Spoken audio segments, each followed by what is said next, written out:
of Giza. Count Constantine de Volney, during a trip to Egypt from 1783 to 1785, said this, and I quote, he says, "On seeing that head," what head? The Sphinx of Giza. "Typically Negro in all its features, I remembered the remarkable passage of Herodotus, 'The ancient Egyptians were true Negroes of the same type as all native-born Africans.' Just to think that this race of black men today are slaves and the object of scorn, the very race to which we owe our arts, sciences, and even the use of speech."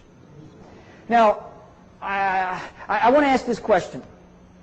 What would motivate him to say this phrase, "typically Negro in all its features"? Could it be perhaps this? This was an artist's conception, Vivant Denon, who accompanied Napoleon's army, 1798. This is his artist's conception of the Sphinx of Giza. Before what happened? Before the lips and the nose were shot off by Napoleon's troops.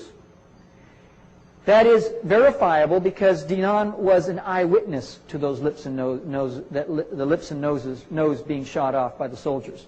Why did they do it? We cannot climb into their hearts in the 21st century and figure this out, divine the entrails of frogs, and try to figure out why they did it. That's between them and God. But what happened, happened. Egypt has always traditionally been given prominence as the height of ancient culture. Nubia is now coming into its own and is being understood to be of equal importance. It is different from ancient Egypt, but it is equally important and not just an adjunct to this Egyptian culture.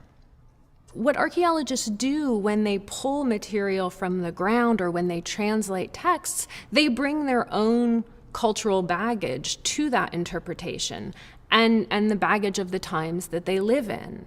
And so it's imperative that we go back and continually reassess the things that we take as facts.